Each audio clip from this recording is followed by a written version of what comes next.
أعوذ بالله من الشيطان الرجيم بسم الله الرحمن الرحيم الحمد لله رب العالمين وصلى الله على سيدنا محمد وآله الطيبين الطاهرين.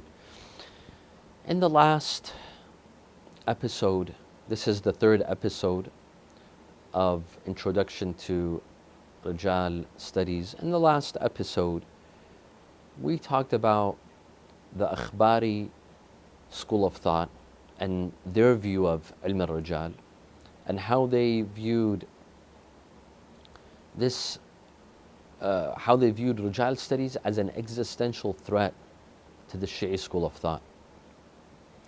Because they believed that everything in the four schools, in the four books of Hadith is authentic. Everything there is credible. Everything there was stated by the Ahlul Bayt. So there's no need to check, fact check, basically, as we would say, and to see if the chain of narrators is authentic or not authentic, because everything in the four books is authentic. And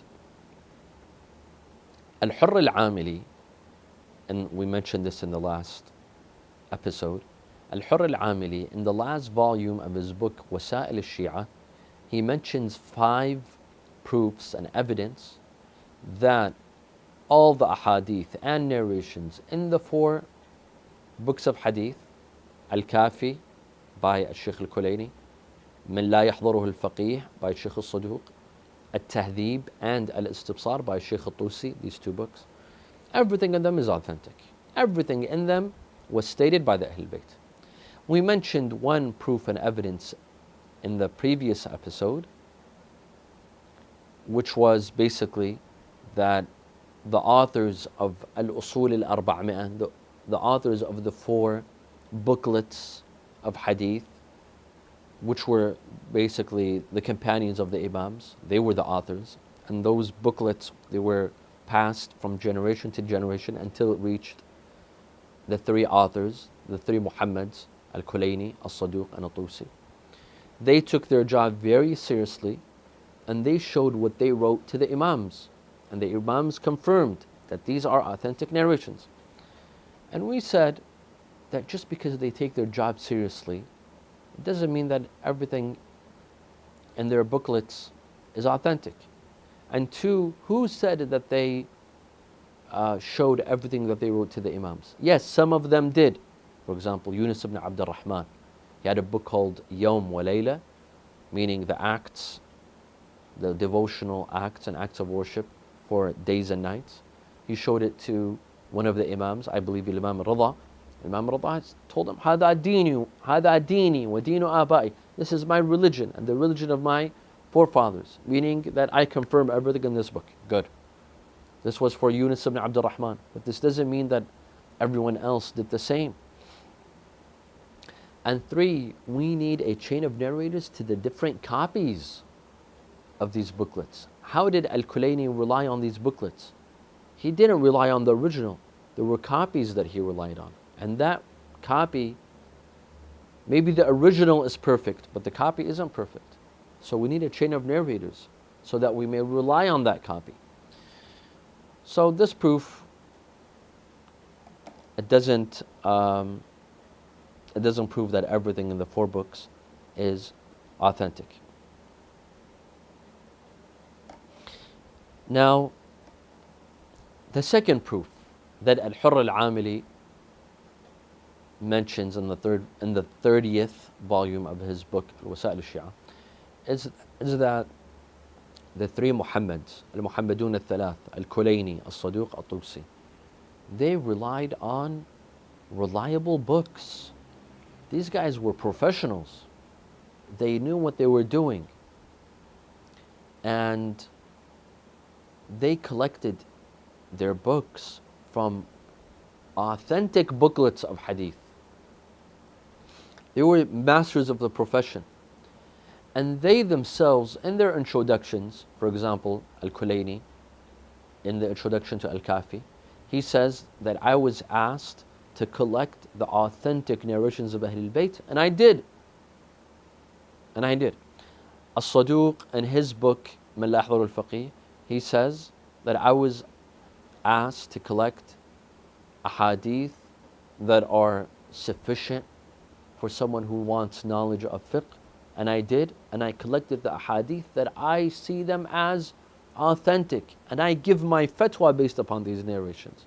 وَأَرَى أَنَّهَا حُجَّةٌ بَيْنِي وَبَيْنَ رَبِّي. I see that these narrations, they have an authority over me.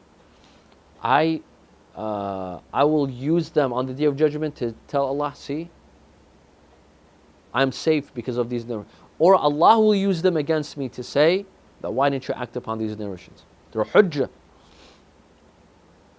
They have an authority. They're binding. So, if the authors, they testify to the authenticity of their narrations, why do we need to refer to ilm al-Rijal and check every individual narration and see is it reliable or is it not reliable? This is the second proof and evidence that Al-Hurr al-Amali mentions. The answer. Al-Kafi, Al-Kulayni in his book Al-Kafi, As-Saduq in his book Milahul al-Faqih, they relied on a specific methodology that we don't exactly know what it was to authenticate certain narrations. So according to Al-Kulayni, the narrations in his book are authentic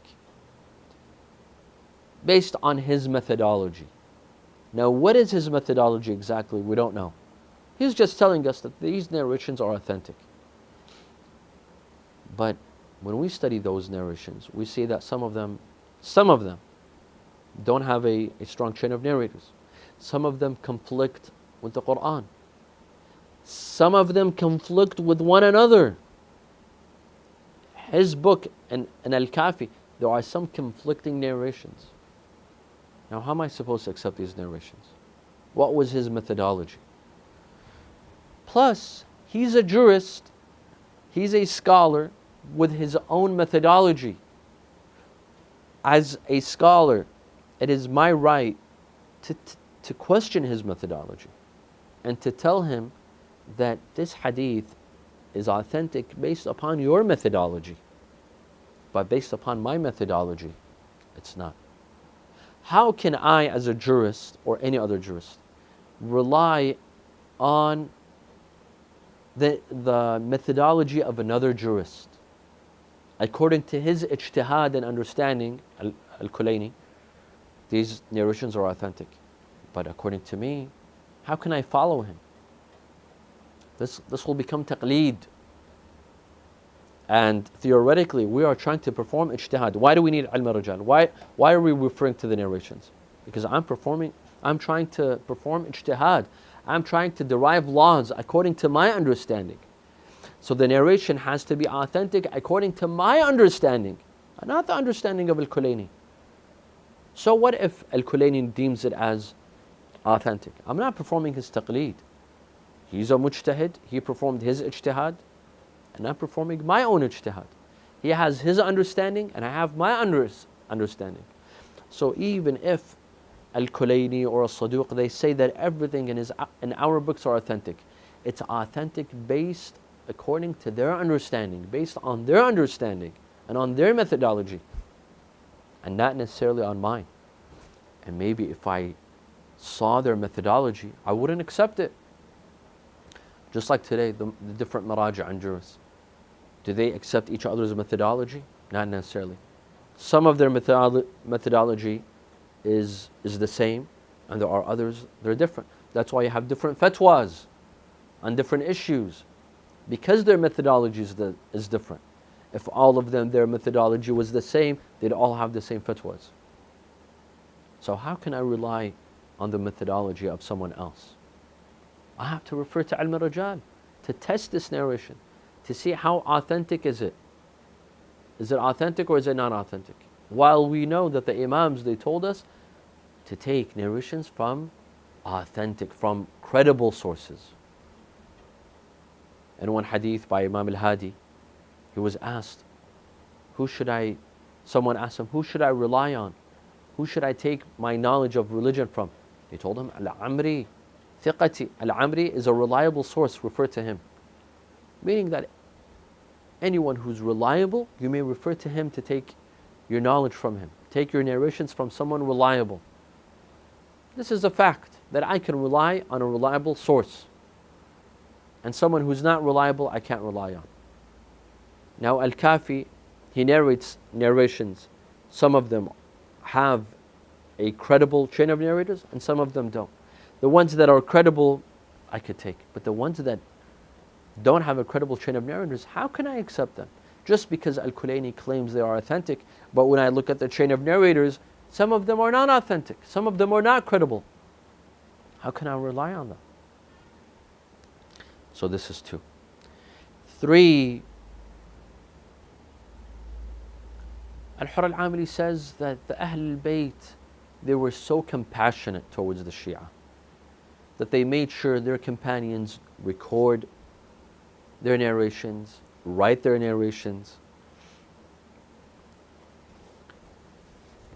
And that shows that these narrations are authentic, because the Imams were so merciful, they were so compassionate towards their companions and their followers, that they didn't want their followers to receive anything inauthentic. They would make sure that their companions, they write and they take care of their writings. So that must mean that everything that their companions wrote has to be authentic. And my answer to this third proof and evidence from Al-Hurr al-Amili is that yes, the Imams, they were merciful, they were compassionate towards their followers and their companions. And they did their job. They gave their teachings and they asked their students and companions to write everything. But we know for a fact that some people, they came and they fabricated narrations in the name of the Imams and in the name of the Ahl Bayt. In fact, some of them would even take these books and they would put narrations in them and then give them back to their authors. They were cons, they were con artists. They would say, let us read these books. They would come, they would put narrations in those books and give it back to the authors. And the authors, they don't know. They would give their books to others for them to transcribe. And so many of these fabricated narrations would spread. So how do I know if I could rely on these narrations? There has to be a chain of narrators. There has to be an authentic chain of narrators, a credible source that tells me I heard from so-and-so who is credible, and he heard from so-and-so who is also credible, he heard from the Imam. So just because the Imams, they made sure that their companions write their narrations, it doesn't mean that what reached us is all authentic. Because after the Imams, we do know that they were fabrications. The fourth proof and evidence is similar to the third, but it says that the Imams asked their companions to write. And there's a hadith that says, سَيَأْتِي زَمَانٌ لَا يَأْنَسُونَ فِيهِ أَوْ لَا تَأْنَسُونَ فِيهِ إِلَّا بِكُتُبِكُمْ. A time will come where your only solace is with your books. Which books? That has our narrations, the narrations of the Ahl Bayt. So write, make sure you write everything. Everything that we say, write it. And so that means everything that was written by the companions of Ahl Bayt has to be authentic. Again, there's no relation. Just because the Imams told their companions to write everything, it doesn't mean that what reached us was authentic. Yes, the direct companions of the Imams, perhaps they were all credible, but what about those who transcribed those ahadith from generation to generation to generation? These ahadith that reached us, who says that they are exactly the ahadith that were stated by the Imams? It's just like a Chinese whisper. A Chinese whisper starts out with one person. You say what you want to say to one person, but after 30 people, when it reaches you, there's additions, there's subtractions. The original statement was changed, was altered. So how can you rely on a chain of narrators that is inauthentic? But when there's a chain of narrators that says so and so who's credible, relied on so and so who's credible, and they're all credible, خلاص. بعد we don't have any other option. We rely on someone who's credible because the Imams told us rely on people that are credible. So just because the Imams told their companions to write their books, it doesn't mean that those books reached us authentically. We have to see how did they reach us, from which sources, who brought us those books. And finally, in his fifth point and evidence, Al-Hurr al-Amili says that we know there were a lot of booklets of hadith that were written at the times of Ahlul Bayt, and the Ahlul Bayt, they saw those books, they read those books, and they confirmed those books. For example, the book of Yunus ibn Abd al-Rahman, books by Al-Fadl ibn Shadhan, books by Muhammad ibn al-Hasan al-Saffar, books by Ubaidillah ibn Ali al-Halabi, and so on and so forth. These books, booklets of hadith, they were shown to the Imams, and the Imams confirmed them. So what more do you want? Why do you want chain of narrators? As we said in the beginning, and the first proof of evidence that Al-Hurr al-Amili says, that Al-Hurr al-Amili mentioned, that yes, some of these booklets, they were shown to the Imams, and the Imams confirmed everything in these booklets. But that doesn't mean all 400 booklets were shown to the Imams. Maybe 5, maybe 10, maybe 15 of them were shown to the Imams, and the Imams confirmed everything in these booklets. But this doesn't mean all 400 books, 400 booklets of hadith that became the sources for the 4 main compendiums of hadith, Al-Kafi, Man la yahdhur al-faqih, Tahdhiban al-Istibsar. Who said all of them were shown to the Imams? No. Definitely some of them were not shown to the Imams. So this doesn't prove anything as well. And hence, what Al-Hurr al-Amili mentioned in the last volume of Wasa'il al-Shi'a, these 5 pieces of proof and evidence, we cannot rely on, and we stand firmly and say that we still need ilm al-Rijal, because not everything in the four books of hadith is authentic. And here I will end with this chapter. Do we need ilm al-Rijal or we do not need ilm al-Rijal? We reach the conclusion that we still need ilm al-Rijal. Now, I'll begin another chapter, and this is, the chapter is the following. How do we refer to scholars of Rijal? And what proof do we have that we may rely on scholars of Rijal? To explain, we have 2 groups of scholars of Rijal. We have the scholars of the formative period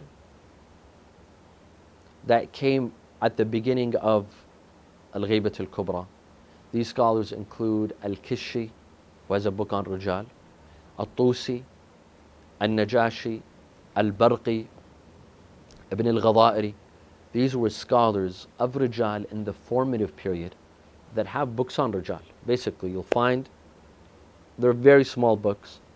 They'll list the name of the companions of Ahlul Bayt, and they'll say, is he credible or is he not credible? Thiqa or da'if? Is he reliable or is he not reliable? And some of them, they show which level was he. He was a companion of which imam. So that also helps us understand where, from a timeline perspective, where does this narrator fall in? Is he from the companions of Imam al-Baqir, or Imam al-Sadiq, or Imam al-Kadhim, or Imam al-Rida, or any of the other imams? So what proof and evidence do we have to refer to these? What's the basis? What's the foundation of referring to scholars of Rijal? Why? So this is one level of jurists, one level of scholars of Rijal, ulama al-Rijal, during the formative period. And there's another level called the mutaakhirun. The first are the qudama, the early scholars, the pioneering scholars of Rijal. The second are al-mutaakhirun, later scholars of Rijal. This includes Al-Allam al-Hilli, Ibn Dawood al-Hilli, Ibn Tawus, Sayyid ibn Tawus. These scholars came 200 years after the formative period. So basically the time period between Al-Shaykh al-Tusi and Al-Allam al-Hilli is approximately 200 to 250 years. My question now is that how can we rely on the early scholars of Rijal? Ulama al-Rijal, the early ones. On what basis and on what foundation do we rely on them? Here, there's various opinions. One is that these scholars of Rijal, they are authentic narrators. It's as if they're narrating a narration. Just like Zurara when he says, Imam al-Sadiq said this or that, and we rely on him. Shaykh al-Tusi was reliable, Najashi was reliable, Ibn al-Ghadari was reliable, al-Barqi was reliable. These scholars are reliable. Al-Kishi was reliable. When they tell us that this narrator is credible, we can accept. If they tell us that this narrator is unreliable, we should accept. And this is the opinion of As-Sayyid al-Khoi.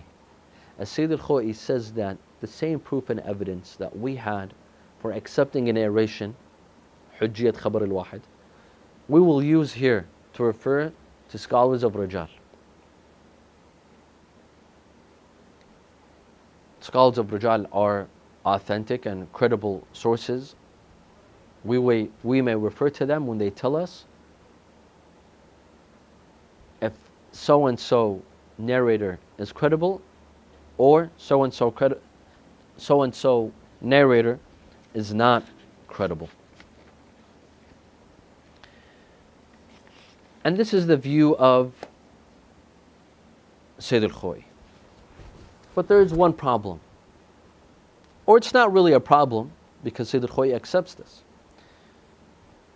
A narration for a narrator, for a transmitter of hadith, for his hadith to be accepted, his narration has to be based on what he heard and saw, and not based on his judgment, not based on his ijtihad, not based on his understanding, but based on what he saw or heard. This is very important. Transmitter of hadith, we take his hadith based on what he saw and heard, and not based on his ijtihad. Why? This is an ilm al-usul, usul al-fiqh. In usul al-fiqh, we learn that a hadith is accepted as long as the transmitter is telling us what he saw and what he heard, not what he feels or what he understands, not what he understood. So this is not a matter of ijtihad, it's not a matter of opinion. A hadith it's a matter of what you saw, not your opinion.